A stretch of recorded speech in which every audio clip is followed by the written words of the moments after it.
Buenos días a todos. Buenos días. Es lo mínimo.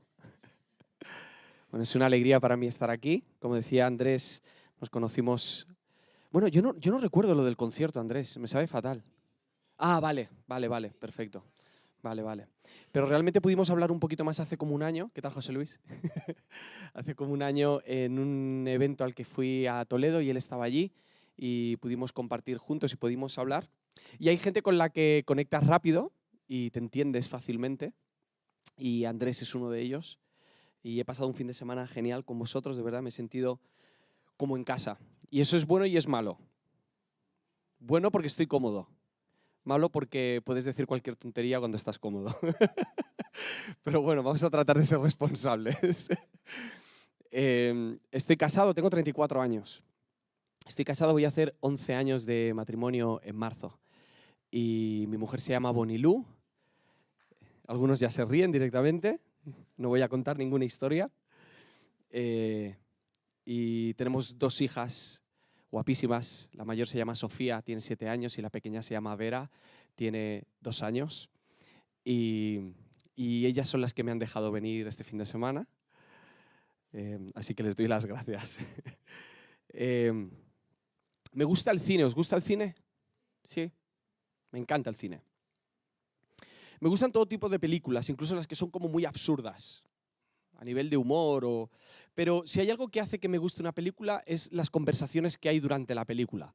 No soy muy fan de los efectos especiales, me gusta si los hay, pero no soy muy fan de lo visual en ese sentido, sino que cuando hay conversaciones profundas o pseudoprofundas, me siento identificado con la película. Especialmente me gustan esas conversaciones que no entiendes del todo hasta que termina la película y que no llegan a tener un sentido total hasta que no van pasando los minutos y los personajes van viviendo ciertas situaciones.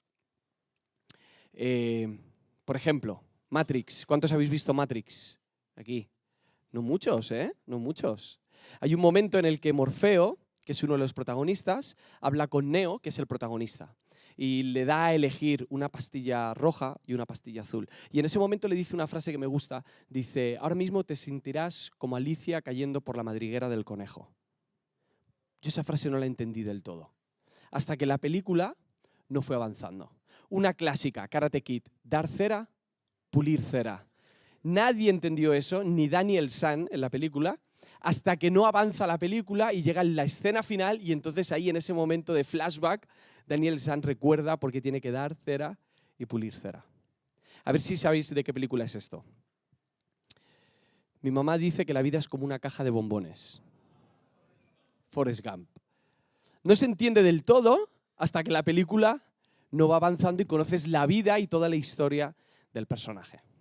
Bueno, me voy a permitir la licencia de comparar estas conversaciones a algunas de las conversaciones que tuvo Jesús. Sobre todo cuando utilizaba parábolas y te contaba historias que en el momento no se llegaban a entender con precisión, pero que con el paso de los años han ido interpretándose y hemos ido viviéndolas.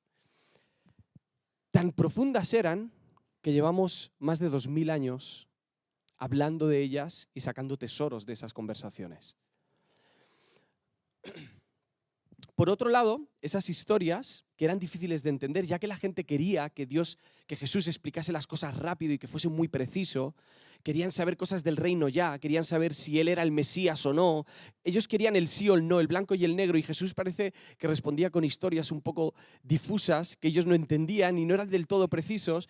Pero por otro lado, esas historias te ubicaban y te hacían saber cuál era tu papel dentro del reino de los cielos, o te dejaban un margen para que tú empezases a indagar dentro de ti y descubrieses quién era Jesús realmente. Pero no te daba la comida masticada, sino que te contaba una historia para que tú pudieses darle vueltas y llegar a una conclusión por ti mismo. Porque al final siempre es mejor que llegues a las conclusiones por ti mismo y no que te las impongan. Y una de esas conversaciones que más me gustan está en Mateo 13. Mateo 13, 51 y 52.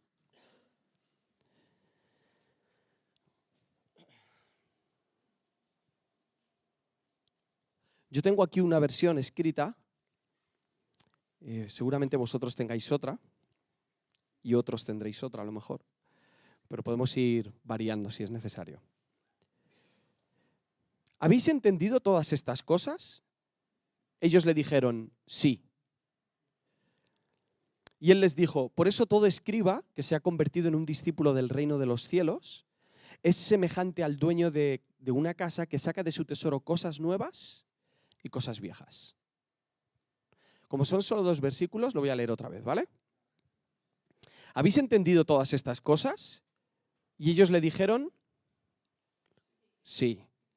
Y él les dijo, por eso todo escriba que se ha convertido en un discípulo del reino de los cielos es semejante al dueño de una casa que saca de su tesoro cosas nuevas y cosas viejas. Me gusta el habéis entendido del principio, porque marca un antes y un después. Jesús ha estado contando parábolas. Y antes de contar lo que va a contar, hace una pausa. Y quiere asegurarse de que lo que ha contado hasta ese momento está más o menos claro. Todo lo claro que puede estar una parábola en ese momento. Así que él pregunta, ¿habéis entendido todas estas cosas? Y ellos responden que sí.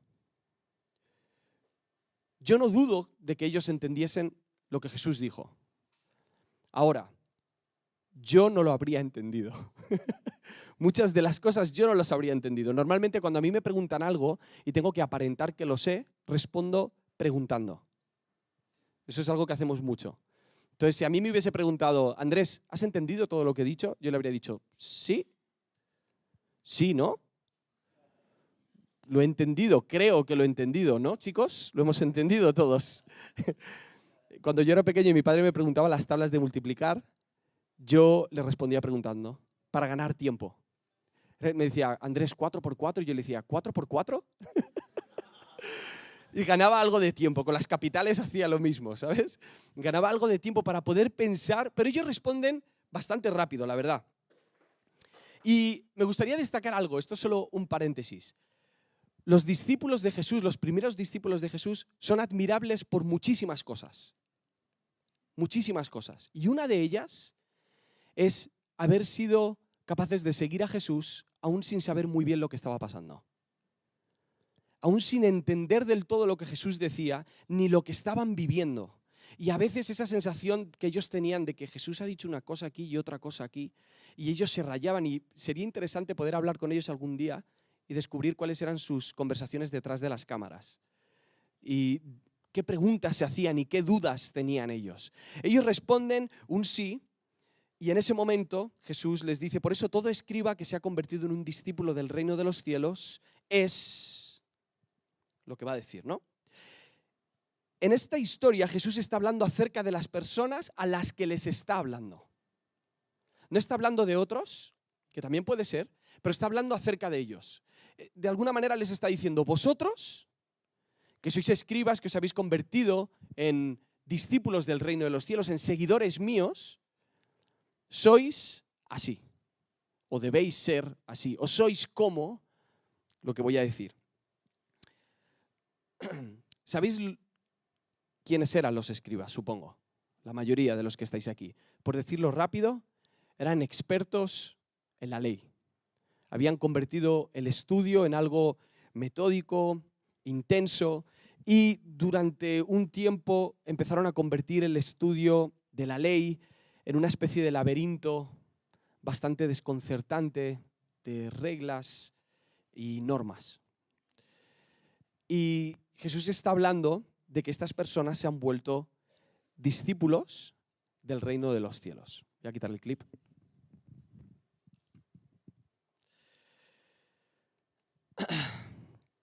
En este versículo Jesús está hablando acerca de personas expertas que han decidido ser discípulos y seguir aprendiendo, ya que aprender no es algo que se aprende o que se hace o se convierte de la noche a la mañana, sino que es algo que ocurre durante toda la vida, que es de un proceso en el que uno va entendiendo ciertas cosas y es necesario vivir cosas para poder entender lo que Jesús nos estaba diciendo. Está hablando de personas que han decidido vivir aprendiendo durante el resto de su vida. Y en ese momento dice que serán semejantes al dueño de una casa que saca de su tesoro cosas nuevas y cosas viejas. Y esta me parece otra de las frases confusas de Jesús en ese momento. Y yo me imagino a los discípulos preguntando, ¿tú tienes casa propia? ¿De qué está hablando? ¿Tenemos tesoros? ¿Nos tenemos que comprar una casa? ¿Tenemos que empezar a mirar un terreno? ¿Se trata de que va a empezar la iglesia ya y tenemos que empezar a establecernos en algún sitio? ¿Alguien de nosotros tiene algo de valor como para poder sacar tesoros viejos y nuevos? Y aquí me imagino, yo vengo de un contexto pentecostal, ¿vale? Y en las iglesias pentecostales a veces ocurre algo muy gracioso que Sami hace. Y es que a lo mejor hay alguien predicando y cuando dice una frase que parece interesante, uno de los pastores o de los líderes de la iglesia hace ¡Ja!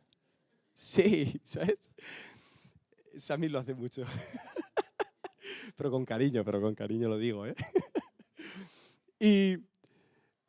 Y a veces yo me he dado cuenta que en mi comunidad el pastor hace pero no tiene muy claro qué es lo que ha dicho el pastor. Es como que ha sentido sin saber del todo qué es lo que ha pasado. En este momento los discípulos siguen escuchando lo que Jesús les dice y les habla acerca de las cosas viejas y las nuevas. Me gustaría recordaros una cosa. Jesús lleva un tiempo enseñando. Y una técnica muy interesante que utilizaba Jesús para enseñar era comparar las cosas viejas con las cosas nuevas. Os voy a leer un par de textos. Habéis oído que se dijo, ojo por ojo y diente por diente, pero yo os digo, comparaba lo antiguo con lo nuevo. Digamos que se apoyaba en la idea que ya había y que la gente entendía y rescataba una idea nueva, diferente o más amplia de ese mismo concepto. No resistáis al que es malo, antes bien a cualquiera que te abofetee en la mejilla derecha, vuélvele también la otra. O habéis oído que se dijo, amarás a tu prójimo y odiarás a tus enemigos. Pero yo os digo, amad a vuestros enemigos y orad por los que os persiguen. A cada momento Jesús utiliza esta fórmula. Se apoya en una idea antigua y rescata una idea nueva. Y más de uno se sintió mal con esto que Jesús hacía. Y algunos llegaron a pensar que Jesús venía a contradecir la ley. Pero Jesús fue claro cuando dijo que él no había venido para abolir la ley, sino que había venido para cumplirla. En la mente de Jesús parece ser que las cosas viejas y las cosas nuevas están conectadas profundamente. Nosotros, en cambio, vivimos en una sociedad en que normalmente lo nuevo es enemigo de lo viejo y lo viejo es enemigo de lo nuevo. Y vivimos en una época dorada de la tecnología y este pensamiento se ha reforzado más. Os pongo un ejemplo. Aunque penséis que no, interiormente, cada vez que sale un iPhone nuevo, pensamos que el iPhone anterior ya no sirve para nada. El iPhone 7 vino para echar fuera al iPhone 6. El FIFA 17 vino para echar fuera al FIFA 16. El 5K en las televisiones ha venido para echar fuera al 4K. Es cuestión de tiempo. Y nosotros normalmente queremos lo nuevo, porque pensamos que es mejor que lo antiguo. Pero también nos pasa al revés muchas veces. Y pensamos que lo antiguo es mejor que lo nuevo, porque creemos que lo antiguo es fiable, es duradero, ha dado resultados, y es cierto, y que lo nuevo es débil, incluso barato o de plastiquete, y no le damos el valor que tienen. Nosotros vivimos con esto de una manera tan instintiva que con frecuencia no nos damos cuenta que lo estamos haciendo y que no solamente lo hacemos con la tecnología, sino que lo hacemos con otras áreas de nuestra vida. Pero parece que a Jesús, gracias a mí, pero parece que esto a Jesús no le pasaba. Y él entendía que las dos cosas tenían valor. Mirad que hay atributos que podríamos decir de un discípulo. Santo, perseverante, honesto, fiel, sufridor, amable. Pero Jesús decide sacar una característica que yo no hubiese mencionado. Él cree que un buen discípulo es aquel que ve el valor de lo antiguo y de lo nuevo.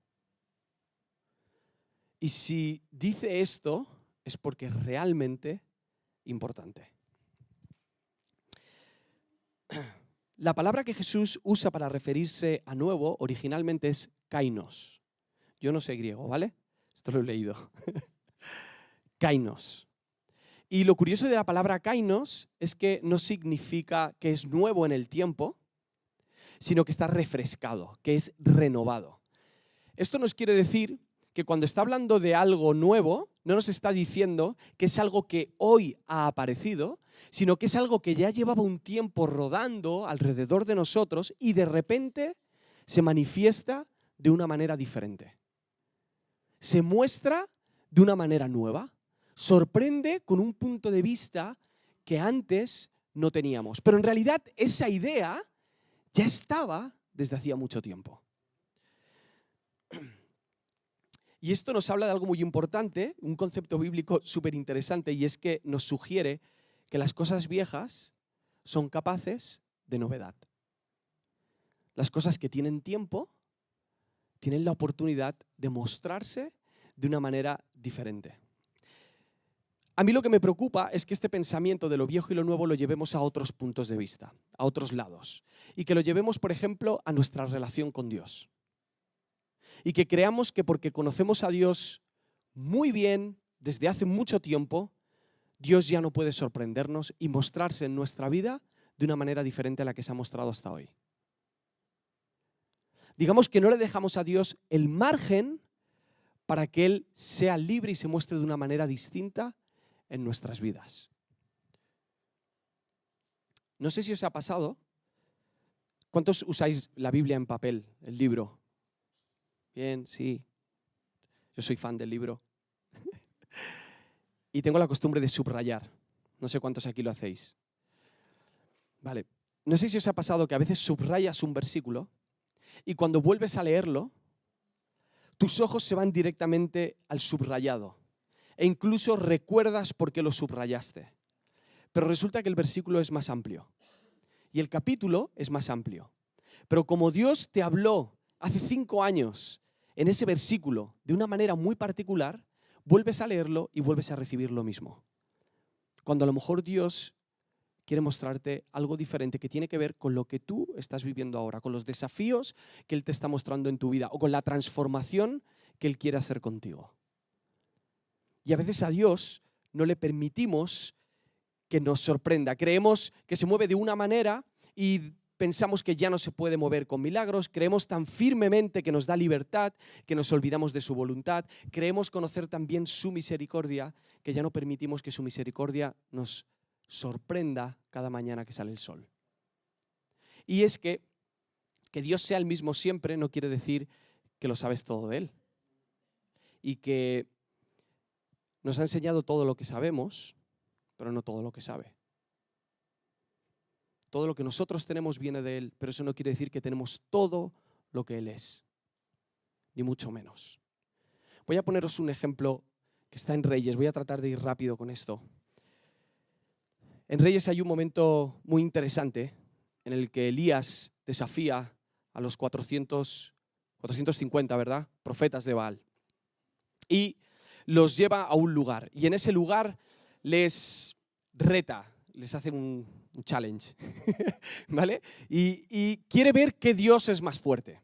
Y entonces para eso les propone hacer un altar, poner piedras, escoger un animal, sacrificarlo y pedir que descienda fuego del cielo y ver qué Dios enciende antes ese holocausto, ¿vale? Entonces empiezan a hacer lo que ellos sabían hacer. Empiezan a gritar, empiezan a pedir fuerte, con gritos desgarradores, haciéndose heridas en el cuerpo, sangrando.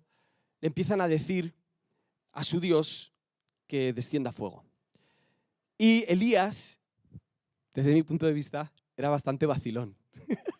¿Vale? Yo creo que era madrileño, no lo tengo claro. Yo me lo he imaginado siempre madrileño a Elías, ¿vale? Y hay un momento que me hace mucha gracia, que es ese momento en el que Elías les vacila y les dice: ¿será que vuestro Dios está ocupado? ¿Será que está durmiendo?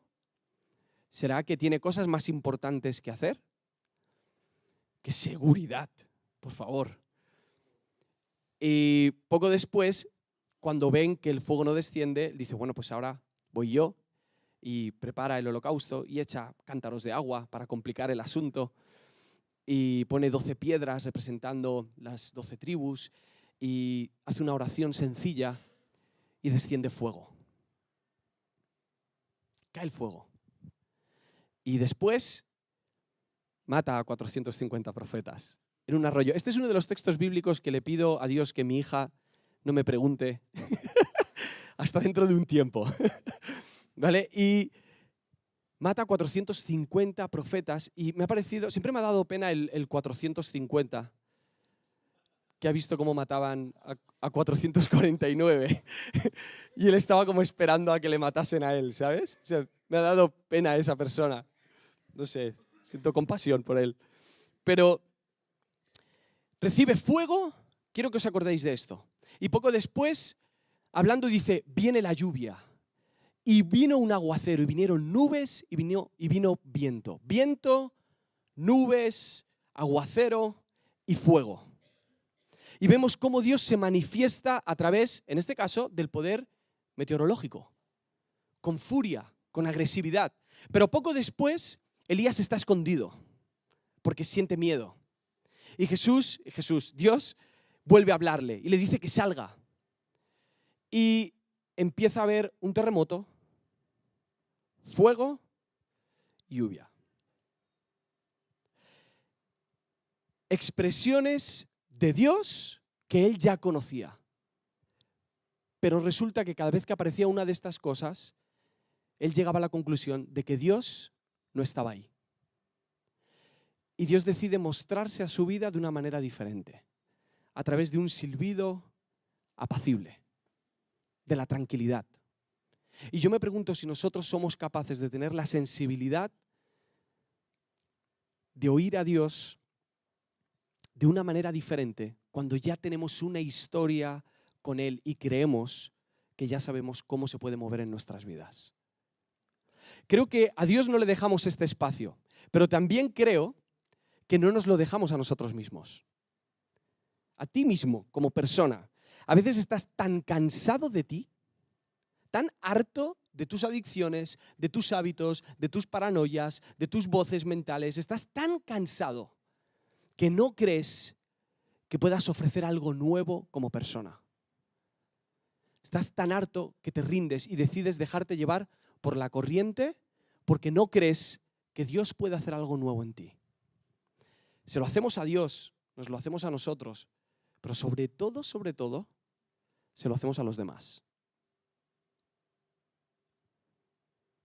Creemos que conocemos tan bien a nuestros amigos, a nuestra pareja, a nuestro pastor, a nuestros líderes, que no les dejamos el espacio para que Dios haga una obra en ellos y se muestren de una manera distinta, porque todos somos distintos a lo que éramos ayer. Ayer te pasó algo que ha cambiado tu vida de alguna manera para hoy.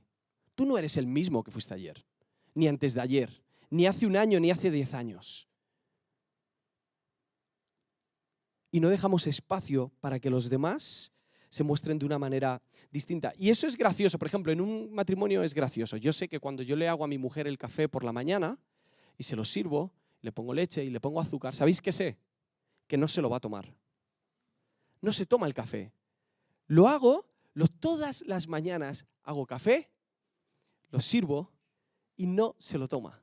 Da un sorbo, 2 sorbos y lo deja ahí. Se acabó. Y eso es gracioso en un matrimonio. En estas cosas es gracioso. Pero cuando llegas a momentos más tensos en tu vida, en los que tú crees, te adelantas a lo que esa persona ya es y no le dejas la oportunidad de que se muestre de una manera diferente, pueden haber muchos problemas. Y aparecen frases como, ¿lo ves? Te lo dije. Sabía que dirías esto. Sabía que reaccionarías así. Y aparecen 2 palabras odiosas en cualquier matrimonio. Es que nunca o es que siempre. Gracias a mí. Porque creemos que ya lo sabemos todo acerca de la otra persona.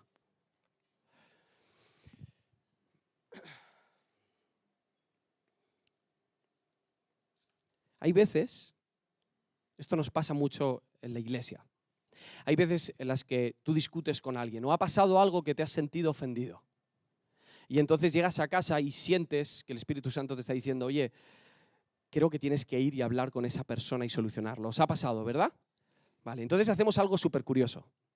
Y es que nos imaginamos cómo va a ser la conversación. ¿A que sí? Y vas pensando lo que te va a decir la otra persona cuando tú le digas lo que le tienes que decir. Y a veces esa conversación imaginaria en tu cabeza avanza tanto que cuando llegas a hablar con esa persona ya llegas enfadado. Porque crees que sabes cómo se va a comportar la otra persona. Y me he llevado sorpresas la mayoría de las veces que he tenido que tener una conversación seria, fuerte, de exhortación o de pedir perdón, me he llevado sorpresas gratas. Las que las personas me han entendido, me han escuchado o viceversa. Incluso yo mismo me he sorprendido a mí mismo cuando han venido a decirme algo serio y he visto que he reaccionado mejor de lo que hubiese reaccionado hace unos años. Y eso mata nuestras comunidades. El hecho de no dejar el espacio para que las personas se muestren de una manera diferente.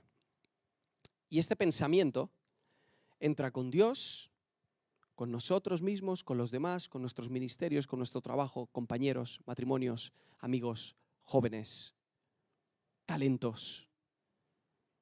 Entra en juego toda nuestra vida el hecho de que entendamos que algo viejo puede mostrarnos algo nuevo. Jesús hoy nos está preguntando, ¿habéis entendido todas estas cosas? Esa pregunta no era para ellos únicamente. Jesús hoy nos lanza esta misma pregunta a nosotros. Mi propuesta sería que fuésemos capaces de dejar a un lado todo lo que creemos que sabemos, todas nuestras opiniones, incluso nuestras doctrinas, entendedme con esto, por favor, o lo que creemos que es nuestro llamado, o cómo son las personas a las que creemos que conocemos, cómo es tu mujer, cómo es tu marido, cómo debe ser tu trabajo, cómo crees que son tus padres, cómo crees que son tus hijos. Y que fuésemos capaces de crear un espacio de misericordia, de perdón, de comprensión, en el cual la gente pueda mostrarse de una manera diferente. Algunos rabinos judíos decían que la Biblia era como un diamante de 70 lados. Que dependiendo de cómo entrase la luz, cómo fuese el color de la luz, cómo fuese el ángulo o la potencia de la luz, los reflejos que provocaban alrededor siempre eran distintos. Ojalá pudiésemos ver no solo a Dios de esta manera, sino a nuestros hermanos de esta manera. Y que pudiésemos entender que hoy, ahora, se pueden mostrar de una manera diferente. Me gustaría que os pusieseis de pie. He sido más breve de lo que creía.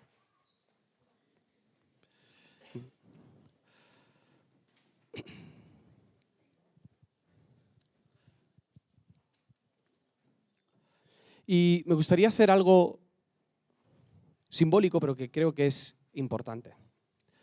Creo que muchas veces en las iglesias se vive una batalla detrás de las cámaras que tiene que ver con las cosas viejas y con las cosas nuevas.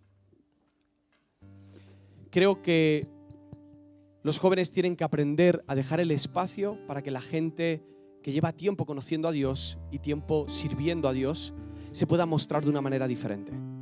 Pero también creo que los que llevan tiempo y un camino recorrido con Jesús deben dejar la oportunidad de que los jóvenes, y no estoy hablando del culto ni de formas, ¿vale? Estoy hablando del carácter, de que los jóvenes se puedan mostrar de una manera diferente. Muchas veces cuando hablo con jóvenes, descubro que ellos no dejan, no permiten que sus padres les traten de una manera distinta. Creen que conocen también el tono de su madre cuando les llama, que saben para qué les llama. ¿A qué pasa? Tú sabes cuándo te llama para comer, cuándo te llama para regañarte, cuándo te llama para limpiar. Y tú respondes porque tú crees que le conoces. Y eso no es bueno para ninguna relación, mucho menos para tu relación con Dios. Pero al revés también nos pasa. Los adultos creemos Uy, me he metido en adultos. Uf, qué dolor. Los adultos creemos que conocemos tan bien a los jóvenes por tantas generaciones que no dejamos la oportunidad de que nos sorprendan con algo nuevo en su carácter, en su bondad, en su misericordia. Hemos dado por supuesto que todos los jóvenes son egoístas y están obsesionados con el móvil, que los jóvenes están atontados. Una frase que decimos mucho los adultos es: los jóvenes ya no son como eran. No les damos esa oportunidad. Yo a veces veo niños y digo, en mi generación no éramos así. Y no estoy creando el espacio para que Dios pueda obrar en ellos y yo pueda disfrutar de la obra de Dios en los adultos y en los jóvenes. Por eso me gustaría que hiciésemos esto. Que todos los que sois menores de 35 años, yo tengo 34, me meto ahí. 35, estás ahí por los pelos. Que todos los que sois menores de 35 años busquéis a alguien que sea mayor de 35 años. Y os pongáis a su lado. Por favor, tenéis 1 minuto para hacerlo disimuladamente.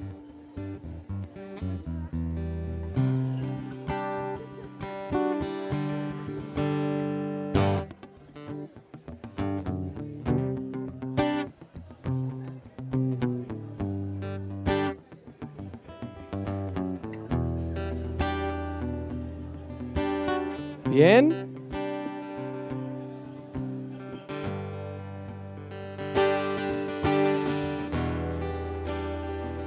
¿Listos? Bien. Vale. Vamos haciendo silencio. Vale. Si tienes claro que no quieres hacerlo, no lo hagas. Si estás dudando entre hacerlo o no hacerlo, hazlo. ¿Vale? Ahora quiero que hagamos lo siguiente. Quiero que dediquemos un par de minutos a bendecir a su generación. Vale. Y ahora quiero matizar una cosa. Cuando decimos bendice a alguien, vamos, nos acercamos y le decimos te bendigo. ¿Vale? Pero bendecir es hablar bien. Quiero que hablemos bien de la otra persona. Es más, no quiero que le digas a Dios, Señor, gracias. No, quiero que le bendigas a Él directamente. Directamente, que le diga, ¿cómo te llamas? David. ¿Cuántos años tienes, David? No se puede. 46 años. 46 años. Señor, yo quiero hablar bien de David. David, yo quiero bendecirte. No te conozco, creo que no te conozco. Pero quiero bendecirte por la sabiduría que Dios te ha ido dando a lo largo de los años. Quiero bendecirte por la sensibilidad que está empezando a brotar de una manera distinta. Quiero bendecirte para los años que te quedan y para que puedas ser de influencia en muchos jóvenes que necesitan referentes, que necesitan voces. Y yo pienso que tú puedes serlo. Así. Quiero que habléis bien de la otra persona. Ahora, como a lo mejor no lo conocéis, sed breves. Es el mejor consejo que puedo daros en toda la mañana. Cuando no sepáis qué decir, decid poco. ¿Vale? Id al grano. Y si los conocéis, id a vuestra historia y bendecirles por algo en particular. ¿Bien? 1 o 2 minutos a partir de ya. Paso a paso avanzamos con amor, derrumbamos las puertas del mal. Paso a paso avanzamos con amor, derrumbamos las puertas del mal.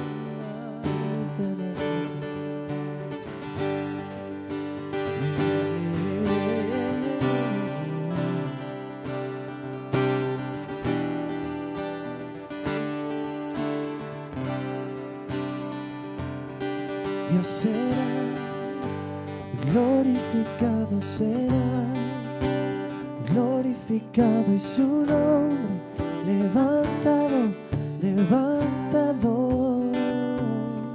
Esta tierra perecerá, mas su nombre perdurará y su iglesia avanzará. El Hades no aguantará. Paso a paso avanzamos con amor, derrumbamos las puertas del mal. Fiel y justo,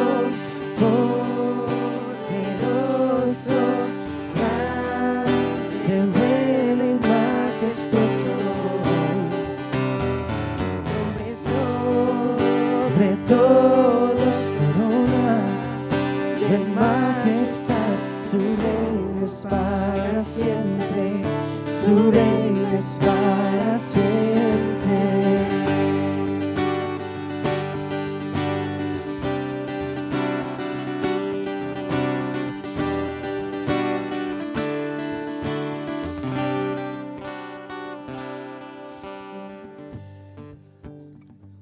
Señor, yo te quiero dar gracias por esta comunidad. Te quiero dar gracias por esta iglesia. Te quiero dar gracias porque me has permitido ver sus fotos y el álbum con su historia. Y te quiero dar gracias por lo que es el Evangelio en España a través de ellos también. Por las cosas que ellos han hecho en el pasado para bendecir a esta comunidad y a esta ciudad. Y Señor, te pido que en medio de nosotros pongas una cultura de amor y que seamos capaces de decirnos los unos a los otros cuánto nos amas y cuánto nos amamos. Que dejemos el espacio para que las cosas que creemos que conocemos brillen de una manera distinta. En el nombre de Jesús. Amén.